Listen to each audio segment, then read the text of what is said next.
Hey, everybody. Welcome to our latest edition of Monday Afternoon Roundtable. We've got a good episode today. I got my brother David beside me, and our other brother Tim is behind the camera doing the production, the hard work part, the brains behind the operation. Today we're going to do part 2 of the Bald Head Island police officer unsolved murder, the cold case. And it's a great mystery right now. Why don't you tell us what we went over last episode to get us caught back up for today? The first episode, and really you need to watch the first episode if you're going to watch this second episode, simply because this case has got so many weird things that's going along with it as far as the case itself. Davina Buff Jones was the officer's name. She was 33 years old, a Bald Head Island police officer. She'd only been working for 8 months. Worked at the police department and we talked about Bald Head, the influential part of the layout, Brunswick County. The socioeconomic. Yeah, it's an extremely wealthy community. The minimum home there is a couple $1 million or more. And I've been there and I've seen some of the homes, and the total population of the people that live there year round is only about 300 people, which surprised me. I thought it would be more than that, but it's 300 plus people. It's a tight-knit group, as you can imagine, and as you said last week, the police department there, and Tim said it was more of a security component. In meeting with some of the police officers, they serve now as police officer, paramedic, fireman, they're public safety. Yeah, which would make sense in a situation like with the isolated island like that. And the other thing we talked about last week, it's only accessible by ferry. Okay. Passenger ferry, no vehicles. You can't put a vehicle on this ferry, which you can on the Ocracoke ferry and all the other ones, but on the Bald Head Island, it's only passengers. How long does it take, the ferry? It says, about 20 minutes, but in reality, it takes about 35 minutes to get across. It's according to, I guess, what what county do we say? Is that Brunswick? Brunswick, yeah. Brunswick County, North Carolina, which is a beautiful part of the lower end of the Outer Banks of North Carolina. It's only probably 20%, 10, 15, 20% populated. The rest of it is marshland and forestry land and beach area. It's where the point at the very bottom of North Carolina, where the tip of the point points out on the geographical map, and it's a pretty cool place to visit. And I recommend everyone that's listening, if they ever get an opportunity to go there. Again, Davina was working a 6 p.m. to 6 a.m. shift, which is the 12-hour late shift, with her partner, who was a sergeant, and we talked about that last week, that she was kind of placed back into field training mode because she had several complaints filed against her. And the complaints were, I don't think, justified based on what I could see. One was for speeding and escorting an ambulance. The only vehicles on the island were police vehicles, fire, and rescue. There's trucks, you see delivery trucks, but they're only right around the port and the little restaurants there at the tip of the island. The roadways there, Jason, are just glorified cart paths. There's no white lines, no yellow lines, nothing like that. And they're divided by a greenway, if you will. You've got one way for each, so it makes it a little bit safer. But it's just open golf carts, and some of them are glorified golf carts, if you can imagine, with several seats. And then they have passenger, like little buses for trams to taking people on the far end of the island where the really mega homes are. And when I say millionaires, I'm talking billionaires that live at the very far end where the ocean point meets. I mean, those homes are unbelievable. And when you look at them, you say, who could possibly afford that? And if the first hurricane's going to come through, it's going to be gone because they're so close to the ocean. But it's just spectacular to see. But she was working the 6P to 6A shift. She and her partner both went across the ferry, and I just want to highlight these few things that we talked about on the first episode. There was 3 men on the ferry that they were drinking beer, and she told them, said, you can't have alcohol on the ferry, and they poured it out like they were supposed to, and they went on to work. They received a call that there was a stolen golf cart from one of the local restaurants there at the end of the island, and they went to take care of that call. Well, they get to the restaurant, and there was no one knew about the call. They couldn't figure out where the call come from. Well, Davina remembered she saw a golf cart, an abandoned golf cart near old Baldy Lighthouse, and we talked about it. It's a 189-year-old lighthouse. It's more of a historic tourist attraction now, Jason. It's not. It's the light's still activated, and it's a straight up beam like you see in aviation towers, but it doesn't do the rotating. And it's old, and they're doing construction work on it now, but they're still allowing people to go up and down in the lighthouse, which is kind of cool. But that's where she saw that vehicle. Well, they go back to the police department. At the time, the police department they have now is a modern, nice facility. Yeah. Back then, I think it was more of a double wide looking thing. And she went back, and the sergeant went back to the office. The sergeant was having his late night dinner, heating it up in the microwave, and she was working on this golf cart situation. And she said, I remember seeing a golf cart at the lighthouse, and she says, I'll be back in a minute. So she leaves, but now the chief had instructed both of them to stay together. They didn't have to ride together, but he had to follow her or her follow him anytime there was a call. So there was a little issue with that. Wasn't she going to make a phone call or something? Well, too? she did. I've researched that a little more, and I don't think that's the case. She said she didn't say that. She just said that she was going to. They're speculating. They're speculating. Well, and in fact, she did make a phone call, but that wasn't said prior in the pre-conversation with the sergeant. And there's a phone booth there at the near the port or the ferry dock that looks like an old English phone booth, red enclosed phone booth with a payphone in it. Yeah, still there to this day. And she made a phone call to her boyfriend. The boyfriend and Davina had just recently broke up, and according to the boyfriend, they talked, and she said, "Look, I know we're having problems. If we could still be friends, that would be great." He said the conversation was left, everything was fine, and so he testified later that there was no way in the world that he believed that she committed suicide, which that was the way we ended the discussion last week, was that the coroner, the sheriff, and the district attorney in this county, Brunswick County, North Carolina, decided that Davina Buff Jones committed suicide, being shot at the center portion of the back of her head. Okay. Davina's parents challenged that decision and took it all the way to the North Carolina Industrial Commission, which is a government or a government entity, the Industrial Commission, which reviews all cases dealing with workplace incidents. And the Industrial Commission come back and said, in fact, this was not a suicide, that it was a homicide. And it's typical. How much time had lapsed between the actual killing until that's a they good ruled question, that? Tim, and I don't know for sure. It was several years. But she was shot with her own gun, and Glock. the way it was, the entry and exit was typical of an execution style. Correct. Murder. And she was drugged. Is that not correct? That's correct. And not drug as in.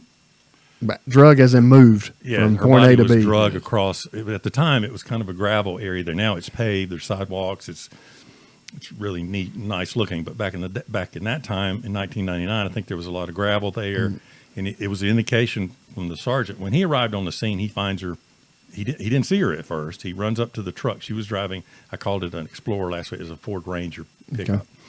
And so he runs up to the truck. He doesn't see her. He sees the parking lights on in the patrol car. He sees her flashlight inside the patrol car, knowing that Davina always carried her flashlight when she got out. He knew that. So he saw that. He ran to the lighthouse because the door was ajar at the bottom of the lighthouse. And this is an old, and I want our viewers to look this thing up and see how old it actually is. It's an old wooden door, and it was ajar, which was not unusual. But also in that fact, there was a lot of drug activity in that particular area because there was a little single dock, a little boat dock, that was more of, it wasn't the intercoastal waterway. It was a little neck where the intercoastal waterway come around, or not the intercoastal waterway, but part of that point where the water come around, the access boats, smaller boats. So a lot of drug activity occurred right there, right behind the lighthouse. So it wasn't unusual to see parked cars there, golf carts and things, that people gathering and that at night. So he gets out and he's looking for her. He's frantic. He doesn't know what's going on. Then he sees her body. She's laying face down. The gun is not in her hand, but it's right near her right hand. She's face down. Her head's turned. Her legs are partially bowed out. Her eyes are partially open.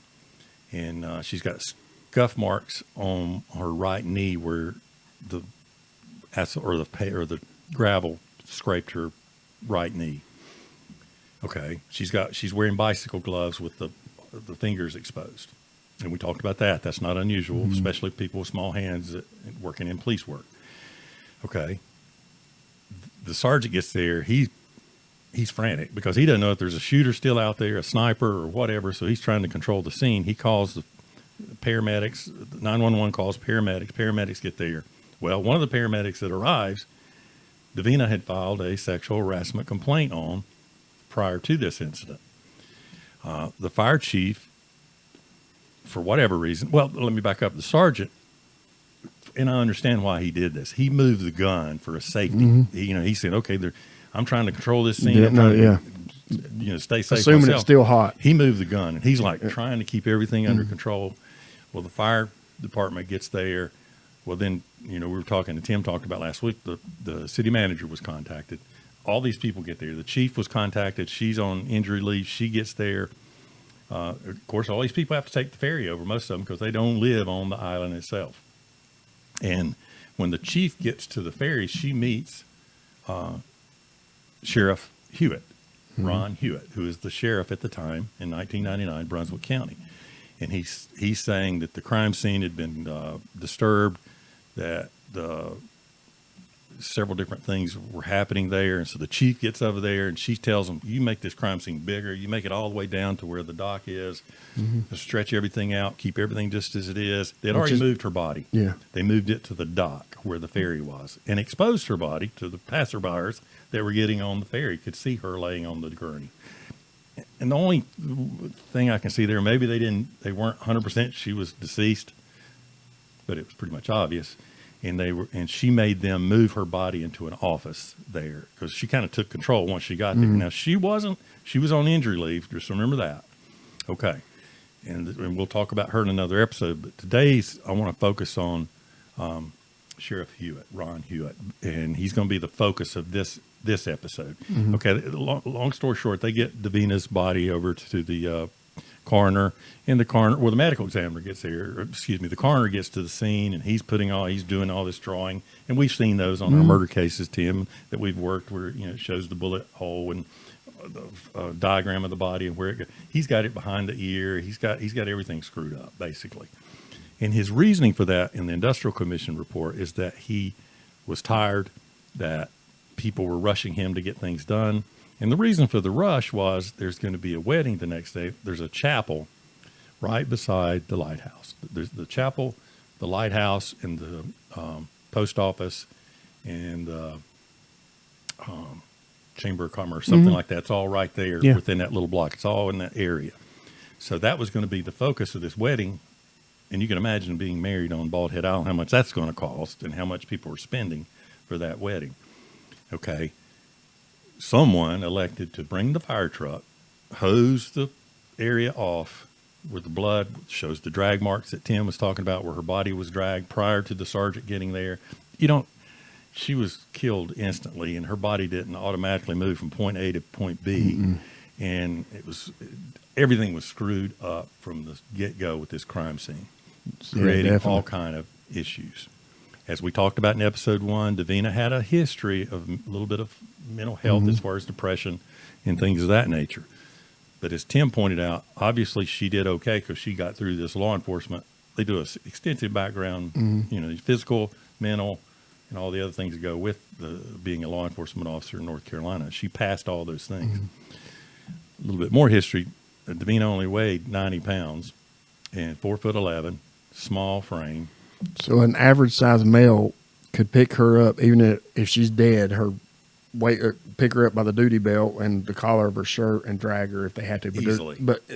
And if there's more than one, it would be very, very easy. Easily. Okay, and remember, she checked out on the radio, "I'll be out with 3," to the dispatch. And then the next broadcast that come across, and we're going to play that, not on this episode, but we're going to play it, and I promise, because we're trying to put it all together, I want it to be perfect. But she keys her mic, but she's not speaking directly into the microphone like we're doing. You could tell it, so there's some distance there. She wore the microphone on her lapel, and you've seen those. Yes. And she keyed the mic, and she said, "There ain't no reason to have a gun on Bald Head Island. Put the gun away." Are we assuming That it's the three that she saw. Because it was only seconds later, yes. The three that she saw on the ferry. That's an assumption. We Yeah. don't know that. Okay. We don't know that. She just said out with 3. Mm-hmm. Okay. And then you can hear all shit break loose. Mm-hmm. It's just muffled, static, and then it goes dead. So 911 calls, or the dispatch calls the sergeant who's having lunch or dinner at the police department. He finds her. It probably took 7 minutes for him to get to the police department to where she was located. Because he didn't know exactly where to go. The dispatch didn't either, because she didn't give a location, which creates a little bit more of the conspiracy thing as far as her committing suicide. Okay, he gets to the scene, finds her, and the crime scene's just screwed up from the get-go. Too many people are involved. They didn't glove her hands like they should have. Gunshot residue. They did do gunshot residue, and they found gunshot residue, but she put her gun in out of her casing. There's no telling how that got there. Okay. The parents said, okay, we're going to fight this. There's no way she committed suicide. Davina kept meticulous journals. She had 2 dogs that she loved more than anything. Didn't leave any notes saying. She did leave herself notes that things that she had to do, fix her car, get her medicine picked up, all these things. So that indicated that she had no plans of committing suicide. She had talked to her best friend earlier and on the phone and didn't indicate anything. She talked to her ex-boyfriend. He's testified she did not commit suicide. The ex-boyfriend, was he in law enforcement? He was. We're going to talk about him in a little bit too, Tim. But yes, he was in law enforcement. Her last 2 boyfriends were in law enforcement. She'd been married twice, and prior to. And remember, I talked about in episode 1 that she had put a belt around her neck at one time when she was a child, teenager, I think. And she had evaluation for that, mental evaluation. And then she also took an overdose of Tylenol at one point where her stomach had to be pumped. So there was a little bit of history there. I get that. I understand that. Well, the sheriff gets there, and he's in control. To tell you a little bit about the sheriff, okay, he's 31 years old when he made sheriff. Which is highly unusual. Unusual in North Carolina. And give you a little bit more history, and Tim worked for the sheriff's department, you did, and I did. It's extremely political position. The sheriffs have full power as much as any elected official in North Carolina, in my opinion.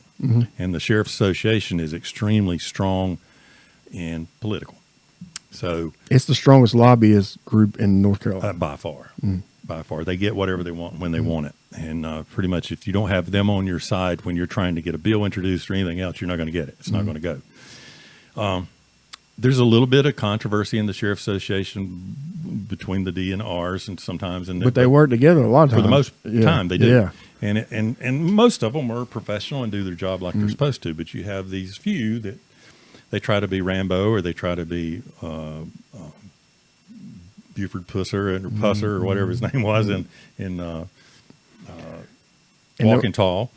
But anyhow, there's a documentary on this sheriff. There is, and I'm glad you saw that because I've watched it. It's I didn't put 2 and 2 together. That's him. So, yeah. And I knew the sheriff when I was stationed down there. I met him, but I really didn't have any connection with him. He ran that shop, Brunswick County. That was his, and anything that happened, he's gonna know about it, which. That's fine. However, he liked that limelight. He liked being on the front page of the newspapers. They called him Hollywood Ron. That was his nickname because he took advantage of every opportunity, press conferences, and he would make sure everything was done just right.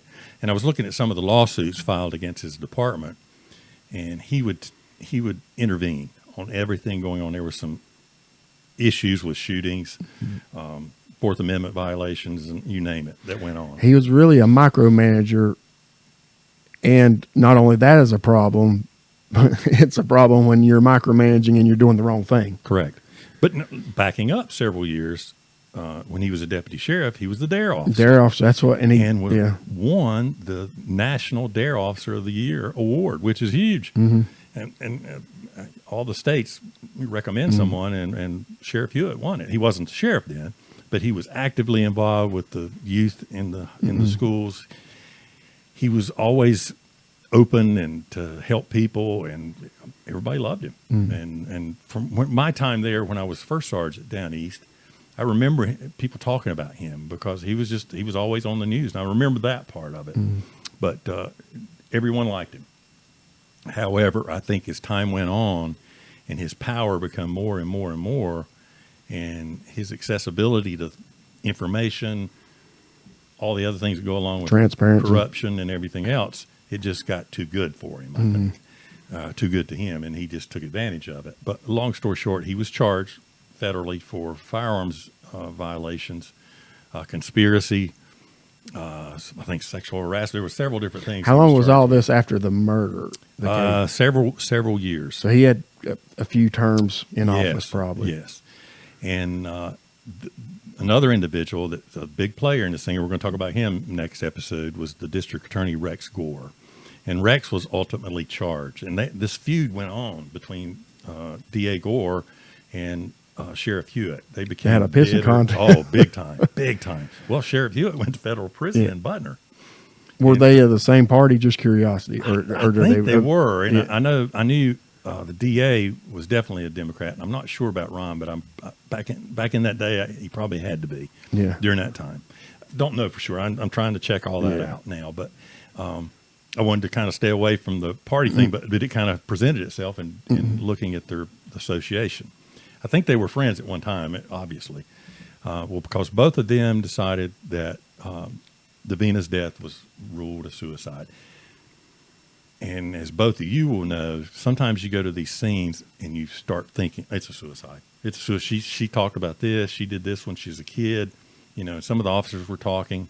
Well, that made it easy. Gave them the out. It made an out. It not only an out for the law enforcement, made an out for the community there. Bald Head Island, which is an elite group of people that didn't want any kind of embarrassment, didn't want any negative publicity or anything else, because they thrived on their little community group, and they didn't want anything to get out negative. And so by him saying that, it gave it credibility. So it kind of took a life of its own. She committed suicide. All right. And the Industrial Commission brings in these experts to decide. This is years after. After the family has petitioned. Mom and dad says, we're petitioning. We're going to challenge this thing. And really, the Industrial Commission is the last resort for the most part. And that probably pissed old sheriff and DA off. Oh, you know it did. Both of them. But the DA didn't bring any argument to the table at the Industrial Commission, which I found odd. Usually they'll come in defense saying, well, this is why.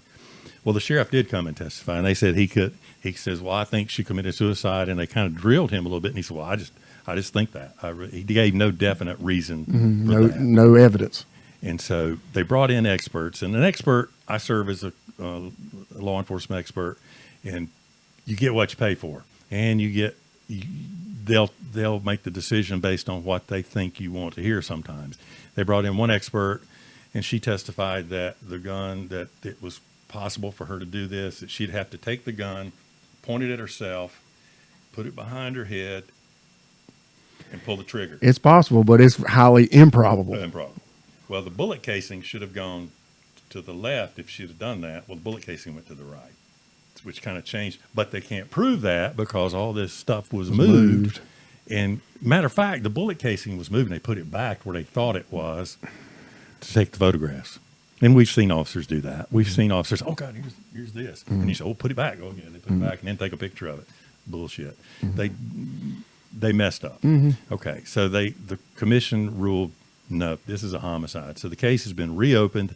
It's a new homicide, or a cold case homicide, but thank God. And D.A. Gore was beat in an election. Then he was charged with charge for providing a $14,000 a year bonus to one of his assistant DAs for transportation, because Brunswick County's big and you have to drive pretty far away from Bolivia, which is the county seat.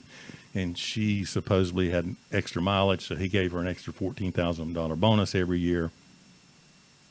There must be more to it than that. Sounds like it, yeah. But he resigned, or he didn't run for office, or was beat in the election, and he was ultimately charged, and he pled no contest, if the way I remember it.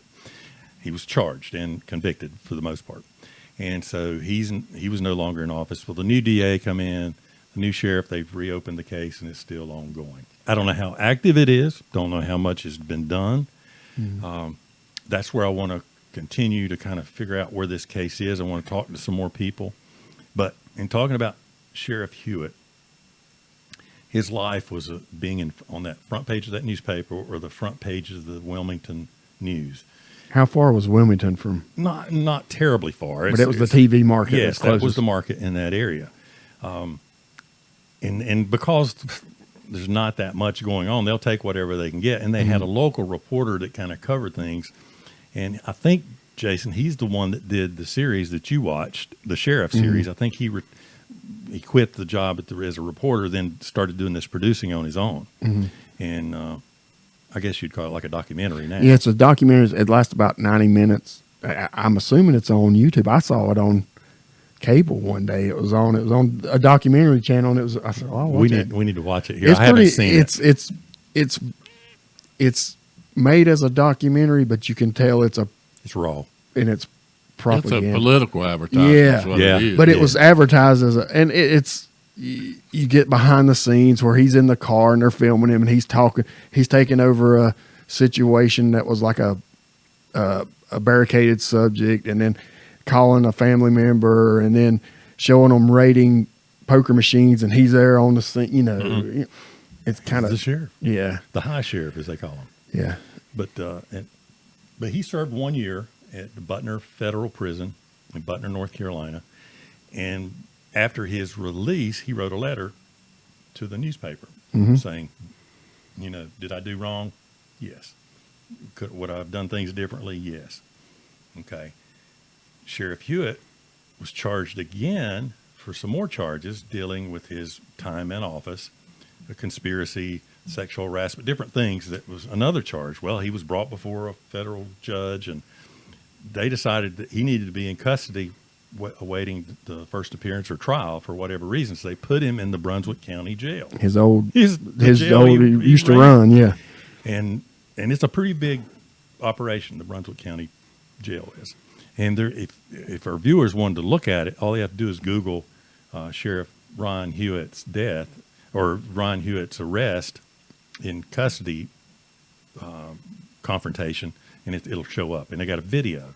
All right, there's one camera where this was taking place in the jail, and you can see most of it. Well, the jailer goes in, and his I think it was some of his relatives come to visit, and so he comes out into the pod, which he wasn't supposed to do. The door opened, and he just walks out into the pod, and he's walking around, and he's looking. Well, nobody's in there. Well, the bailiff the jailer walks in and says, "You need to put your clothes on." He's in his skivvies, no shirt, just underwear, boxer underwear, and he argues with him.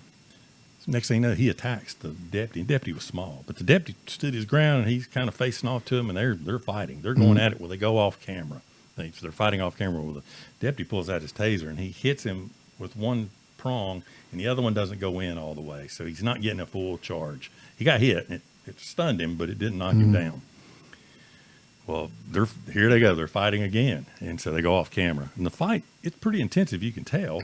So backup comes in. He reloads that taser, fires another shot. Well, it hits. It hits him in the hand and in the chest, and so he gets the full ride that time. Yeah, he goes down, face down. Well, then I counted there was at least 8 to 9 other officers come in. The door opens and they all come in, and that's a problem sometimes in some of these jails. They can't get help quick enough to them. Especially this was at 2 p.m. on a Saturday, July 2014. So they've tased his own jail. This is where he was the chief or the sheriff, and it went south quick. He was overweight at this time. He didn't look like himself. He wouldn't get up, so they literally picked him up. They cuffed him. You can see blood. There's blood, I guess, where the tasers hit him. But he's being picked up, and they have him by his feet, and there's about 4 carrying him to his cell. And they literally put the pad of his bunk on the floor, and they put him on that pad. They show that, and they leave him. And the chief jailer says, "I want a suicide check every 5 minutes," which normally it's usually 15. I think that's the protocol. But he said, "I want it every 5 minutes." And they did it about every 3 minutes just to make sure. And sure enough, they went back in and he was dead. unresponsive, and they, like after 10, 15 minutes, they'd been checking on him, and he was moving. They could see it, but then when he went back that one time, he wasn't.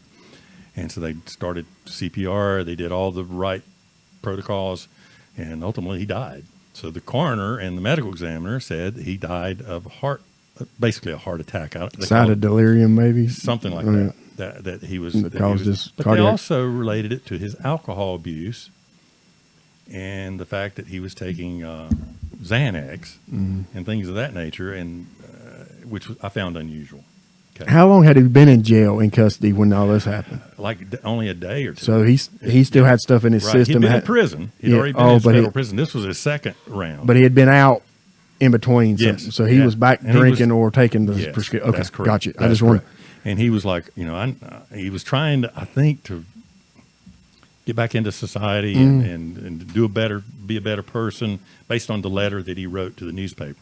I think he just had enough of everything, and he just broke. And so there's one article that says he even screamed to the other inmates, they look how many it took to get me. I put up a fight, boys, and all this stuff, because he'd been in that prison life for a year. Butner Department of Corrections, federal prison, that's where the bad guys go. Well, and he might have been trying to make a name for himself just Perhaps. being his first day in jail, and in jail, It's it's different than prison. You're in, and he may have sent some of these guys, he may have arrested some of these guys he's in there with, and he's trying to say, look, I'm still can whip your ass because look what I just did to these guys. That's right. Maybe. I don't know. I'm speculating. But you'd think there'd be a little professional courtesy, Tim, wouldn't you think? I mean, him being the sheriff, and I guess he bought the ticket and they showed him the movies. The report was that ever made known or on the what? Excuse me, I didn't hear you. Tox report. Did they do any blood work on him? They never did say. But now his system. I don't know if he might have had the enlarged heart from the alcohol, and that's what the medical examiners. And I'm trying to find that medical examiner report, and I'm hoping I can get my hands on that. I think it's out there somewhere. It's got to find it. But regardless of that, it's still unusual. And I think the SBI came in and they did their investigation, and pretty much they said everything was done correctly. Now, looking at the video, it was all Ron Hewitt that caused the commotion. It wasn't the jailer. He started this stuff, and the deputy reacted. Could they have called 911 at that point? I don't know. They ruled it as they did everything by policy. That procedure was followed. Did they have EMS show up and do it? Yes, after they found him unresponsive. They called no, I mean. After the taser, that's usually at most agencies have that as a policy. Most jails, big ones like that, probably have someone that's or EMT at least certified on board that maybe could look at him and say, okay. And they may have thought he might have been embellishing a little bit or faking it a little bit, but he ultimately died in the jail that he was responsible for. Which is, is that karma or is it?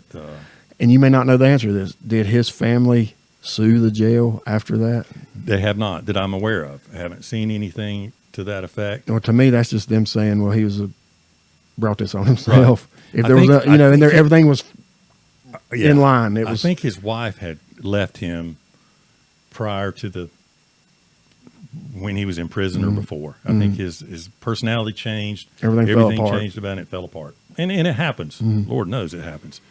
But ultimately, the commission come back and said, this is a homicide, not a suicide.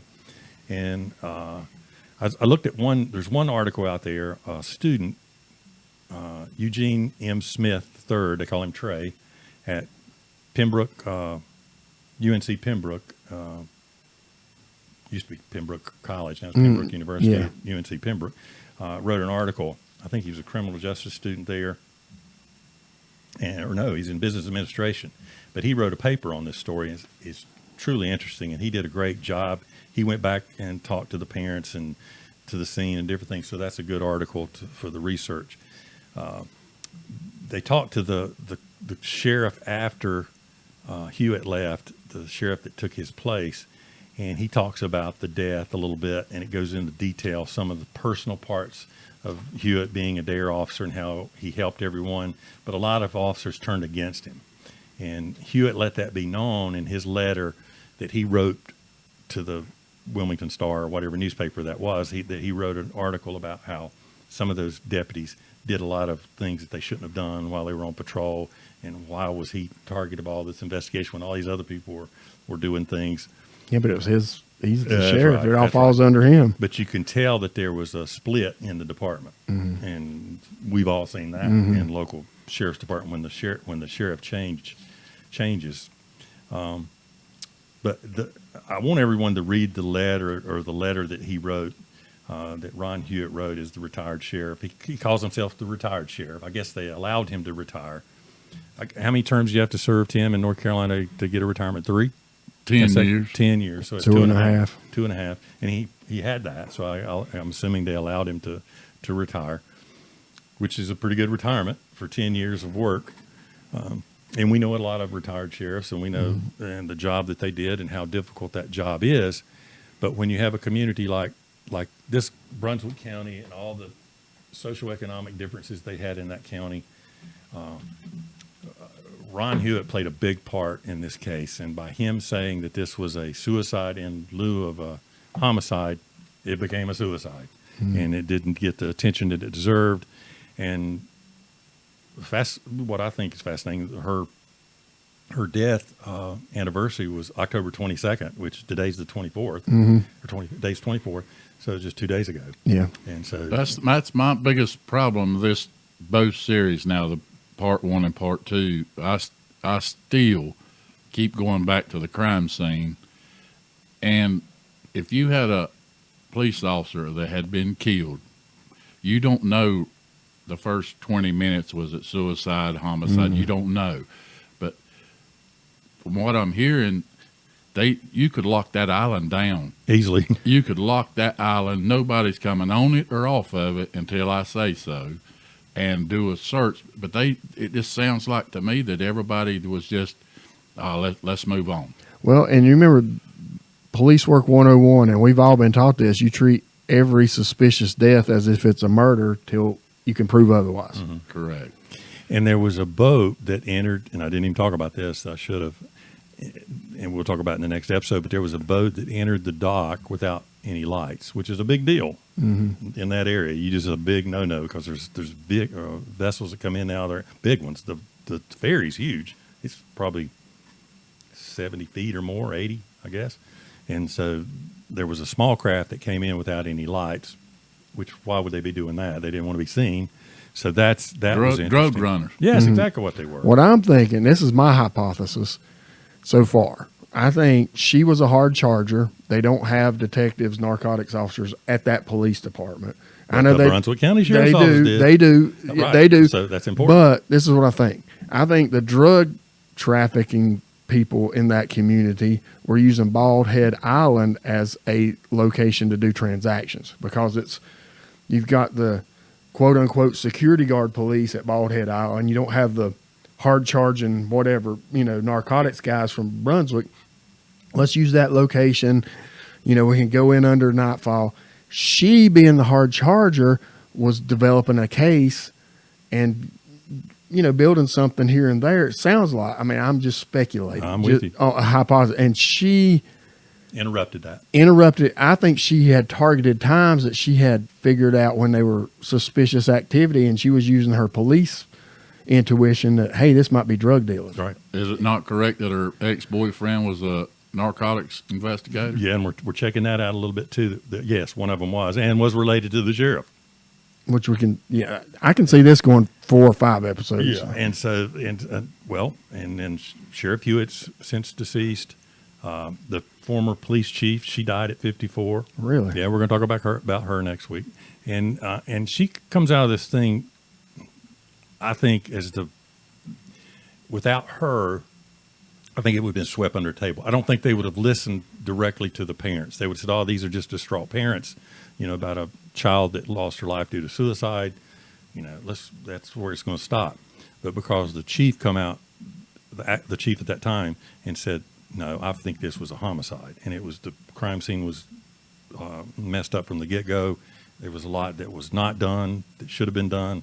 So I look at her as kind of shining star on this in this entire case. And it amazes me that we're in the year 2023 and this has been covered up as much as it has, because I didn't even know anything about this at all. And you hear about the unsolved police murders. Yeah, everybody talks about and knows about, but I never even heard of this. Neither have I. And I think this case deserves more attention, and that's what we're trying to do. I don't even know if the Buffs are still alive. I'm assuming they are. I couldn't find anything to show that they had since died. And that's what I want to do, more and more deeper investigations, more interviews. But I wanted to dedicate this episode to Davina Buff Jones, because she was the one that lost her life that day. I think she was out there doing her job. I think she was being a good police officer, doing the best she could with what she had to work with. And she was fighting a system. She was fighting politics, corruption, and all the other stuff that goes along with it. And I think that more attention should be made about it. And hopefully, someday this case will be solved. But it's not going to be unless people like us and other podcast people will get out here and talk about it, and news media will pick it up, and some of these folks will follow it up a little more. What my fear is, a lot of these people are dying, and they're dying young.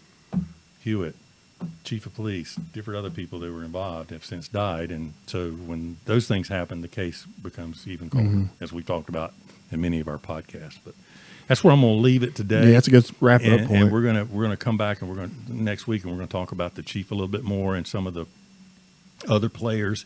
And hopefully I'll get to do a couple interviews between now and then. I've got some cool photographs I want to show of the area, different things, how the island's changed a little bit, and talk about more of the demographics of that island and what it's about. So look, I hope everybody will join us next week to look at that. Well, we've got a good last call this evening, or this afternoon, I hope. Yep, we do. Good.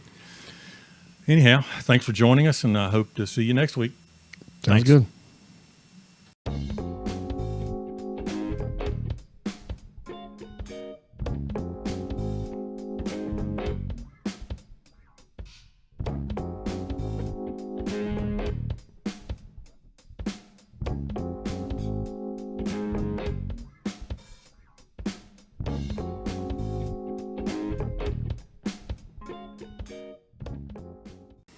Welcome back, everyone.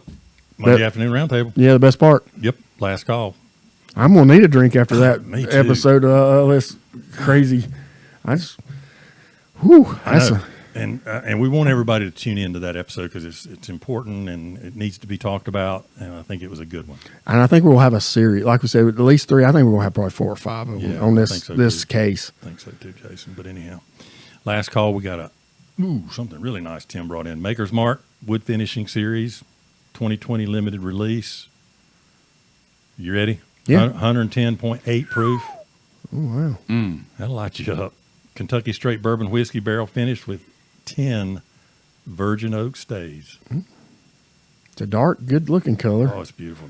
They do the red wax. Now, Tim, what do? They do a special, like one every 1,000 or so has got a blue or something. Yeah. No, it's the 2 colleges, whichever wins, they put their colors. Kentucky and Louisville. Now, there's another thing where they put a number, and it's like, and boom, and it'll be a different color. And if you get that color, that's a big deal. And they send it out to the stores, but it's hard to get. And I can't remember what color it is, but they do the college colors. But those bottles are hand dipped; they're not machine dipped. And every one is different. There's no, it's. And it was Jim Beam's wife that put the red ink thumbprint on the front of the bottle.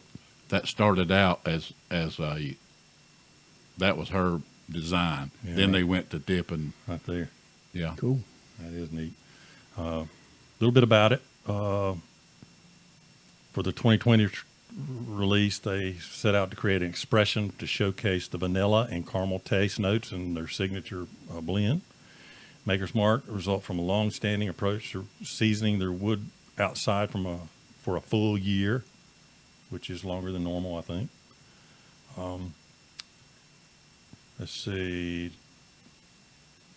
They got different blends. They're supposed to be able to taste the creamy caramel and the vanilla and the spices in this drink. So I'm looking forward to it. Yeah, I am too. Yeah. I guess we can give a toast to Officer Jones. Their last name is Jones, correct? Davina Officer Jones. Davina Jones with a Buff was her maiden name. Davina Buff Jones, correct.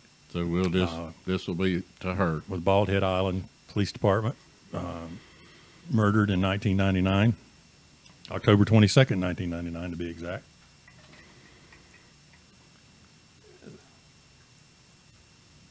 Give you a good one. All right, that's fine.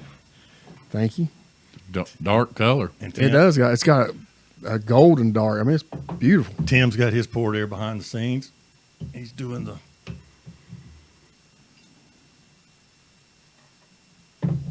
directing today. I got it all over me, Jason. So, anyhow, to Davina, rest in peace. Rest in peace, my friend.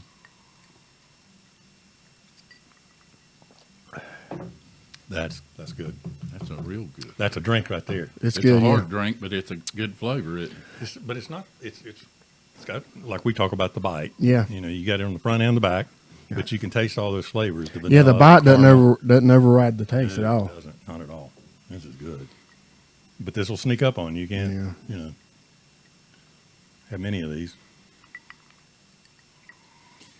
How did the Apple Festival gate go this weekend? I had to work in Hickory, but from all the accounts, it went really well. The festival wise, How about attendance? they didn't give out a number, but they were saying it's similar to what it always is. I did see on Facebook, Guitar Wishes was saying that their CD sales this year were down substantially from last year, where they had the sidewalk display. So he was talking in a roundabout way that he's going to take legal action. I don't know. We'll see. Yeah. And that's his right. He can Yeah. do that. But I'm glad there was a big turnout. The weather was. Yeah, the weather was great. What I suggest he do is, instead of taking legal action against your own town, is to go join the committee. That'd be Help. great. And I sent out an invite to Guitar Wishes owner, and he hasn't replied, to come on the podcast. And I could look into the Apple Festival committee and see if they'd want. Oh, I'd like that. I'd like to at least have both of them. or a Get a better representative of it. Yeah, because I can see both sides of it, and it is what it is. I understand. It's a no-win situation. And I basically. couldn't. I don't want to do it, and it's a lot of work, and they do a great job. Oh yeah, and it it's was a big thankless. success. And somebody is always complaining about. Oh, I know. I mean, I you know. just Yeah. it's one of those things. But I think I didn't make it this year. But I think from what I understand, everybody had a good time, and the weather was good, and people had fun. The food was good. Food is always really good. You can get it's real good. What It's- about our Texas Rangers? How about them? Going to the World Series, and I'm not so much a big Texas Rangers fan as I am an anti-Houston Astros fan. I'm just glad Texas. I'm pull for Texas. Now, who are the other teams? It's not decided yet. Yeah. Why not? But there's two teams left on the. Arizona and Philadelphia, and they play Game 7 tonight. And So I'll there's- go for Arizona on that one. yeah, I will too. Well, I mean, I like the Phillies too, but it's just because of Madison Bumgarner, we were talking about earlier. So Even though he's not a member of the team right now, he'll still get a World Series ring if I they think win. that's crazy. And Yeah. I'm glad. Yeah, And he's got how many? He's got 3, I think. 2 or 3. Yeah, I remember the first one he won, and he was he was the MVP, and yeah. he still got. I think some World of his Series World records. Series records will never be broken. I don't think they will either. No, He broke some of Whitey Ford's records. So how long ago was that? right. Yeah, So And plus, he's a good kid, and he's a hometown boy, so yeah.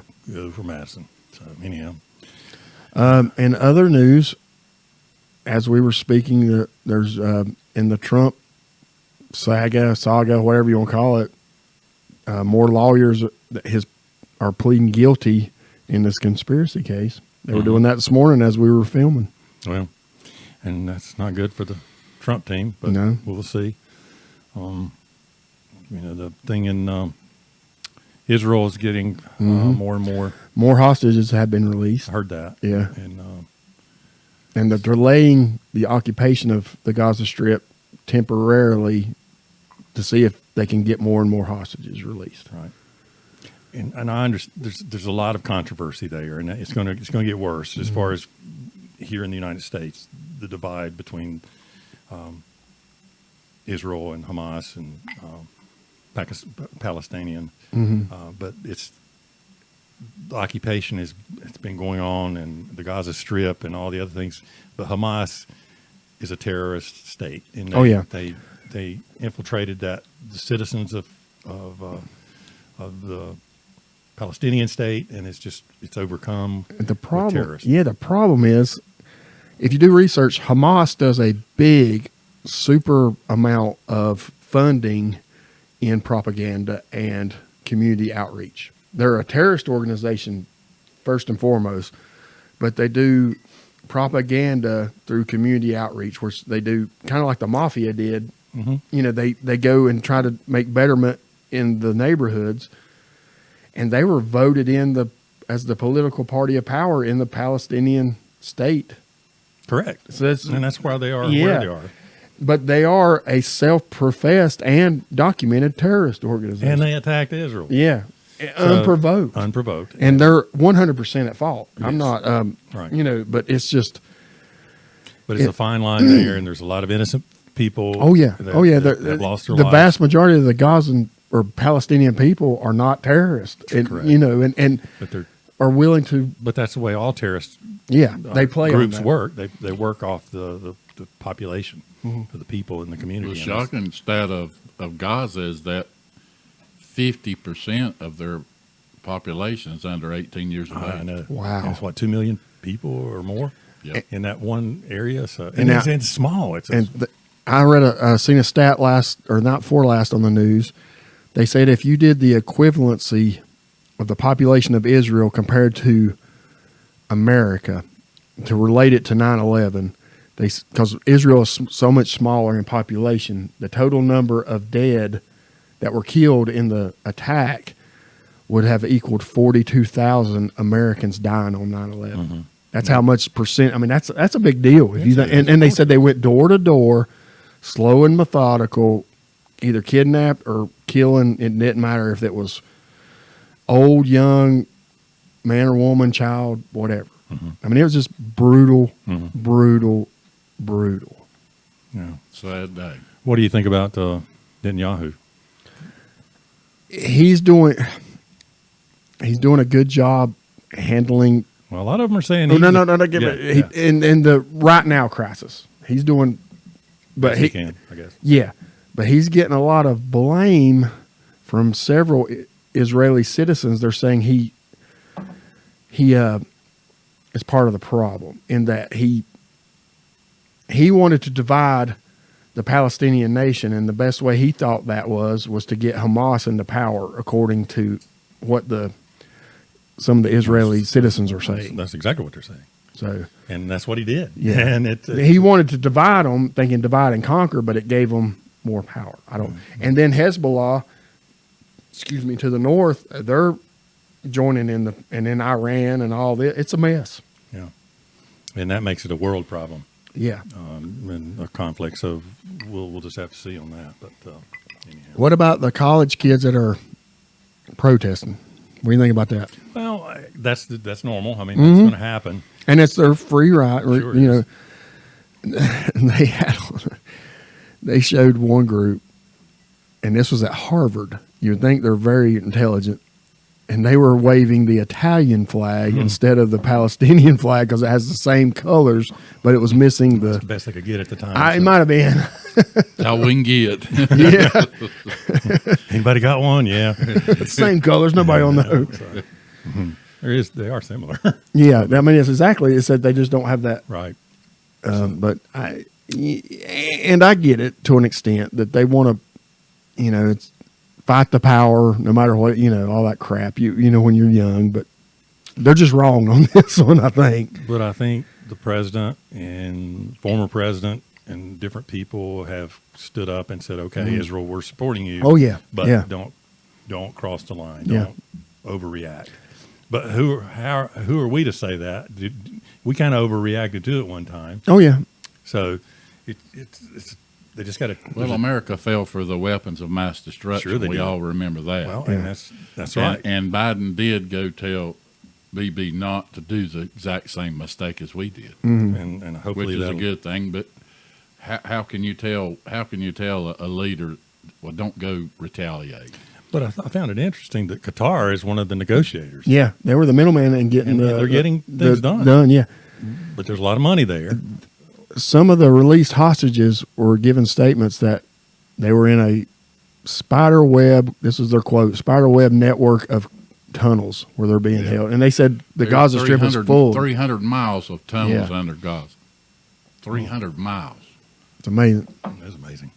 Well, they've had plenty of time to build that infrastructure. And it breaks my heart to see the Israeli citizens slaughtered and the Gazan citizens, slaughtered. Well, I wouldn't say slaughtered because they were as collateral damage. And that's what's It's terrible. You see the videos of the children. It doesn't matter if they're Palestinian or Israeli, Jewish, that violates the rules of war. Yeah, that we've been standing behind for 75 to 100 years. And if we go have rules of war, if we go down that road, then we become just as bad as the terrorists. Plus, at what point do we go to making more terrorists? I don't agree with let's turn Gaza into a parking lot. I've seen that before. Let's just bomb it, kill everybody.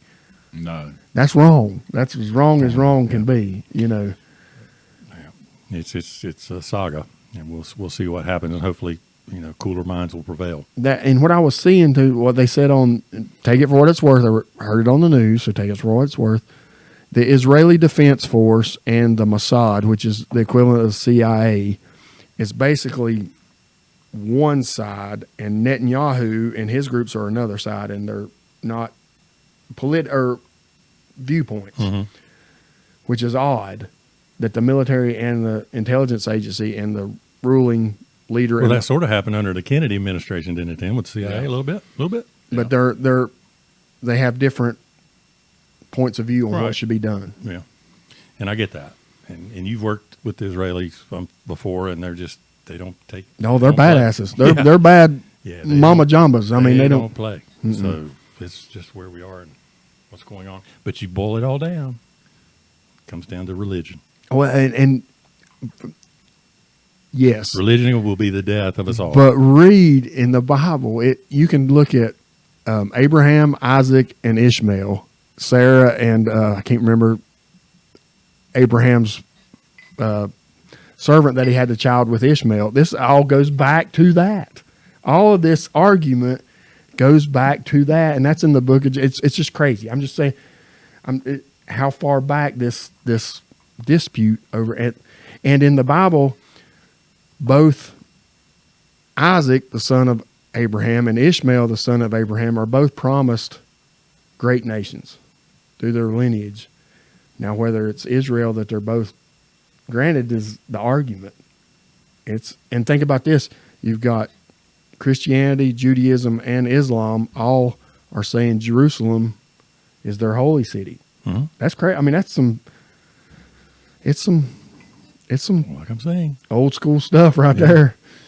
All right, we messed up last week. Or other week, we were talking about the shooting situation or the stabbing. It was like 4 weeks ago. Yeah, 4 weeks ago. Where we said we were arguing about it was in North Dakota, South Dakota, or Idaho. Utah. And it was in Idaho. Utah. I said Utah. Nobody said Idaho. We didn't get the right one as Idaho, so we screwed that up. Anyhow, but that's going to be a good one to keep following. It's last call. Let's grade this Maker's Mark Wood Finishing Series 2020 limited release 110.8 proof. I'll give it a 9.5. I'll give it an 8.5. And I don't mean to say that's low, but it's very stout and flavorful. It's all good. in one. The flavors outnumber the bite harshness. Yeah, it's a tad harsh, but it's a good harsh. And you let it sit for just a minute or two, like we have. It makes it even. It lets you know it's there. It does, but that's what I like about it. Mm-hmm. I think I'm going with a 9 since it's 110 proof. That's a hard drink, but it's smooth. Mm-hmm. Yeah, we like those hard drinks. Yeah, get your bang for your buck. You're learning. I know I am. I'm developing a taste. We all like that hard liquor, don't we? I am if y'all connoisseurs though. If y'all will allow me, I want to bring in the next drink that we're going to have. We'll talk about guests in a minute, but I want to bring in Virgin Bourbon 101 because we've never had a bad one, and I think I can bring in a bad one. What is it? Virgin Bourbon 101. I mean, is that what it's called? Yeah. When I was in college, we get a fifth for God. $4.95. Oh God. We got to have a bad one to. We've never had a bad one yet. Yeah, we had a we did that. We've not had a bad score yet. No, I don't think we have. No, Even the paint thinner can was a high. It was that good. was good. It was That was real really good. it was deceiving. I don't even know if they still make Virgin Bourbon 101. I've never I seen hope it. they Heard of don't. it. It was $4.95 a fifth. I hope you What can't was the find wine it. we used to get? I What was the Thunderbird? wine we used to get, Tim, when we were in school in Or high Boone's Farm. Boone's Farm, Yeah. That and was something just- else. That was a Thunder- wine. I know, but the wine that's all we could afford. It's all we could get at Yeah. 18. Old Okay, Milwaukee Lights. But you can't now. You got to be 21 to get beer or wine. Mm-hmm. But back then you could be 18. So we'd get wine, and go to the movies, and We did the Boone's Farm thing, and we could get it for $1.99 a bottle. Strawberry Hill, and there was some other. And God, it'd tear my stomach up. It'd make my stomach Get hurt. gas. No, yeah, I get gas anyway. The sky's blue. I'm getting gas. Oh, I know, right? We know that. wait till We got this week's wedding that we have. Plus, We're all we got the big wedding. The coming big up family in a wedding. Yeah, couple about days, forgot about so that. We Got that all coming. got My a son's meeting. getting married. We're going to travel this He's been week. dating the most beautiful, wonderful woman for She's- 11 and a half years. and she's a so sweetheart. They don't come any better. Mm-mm.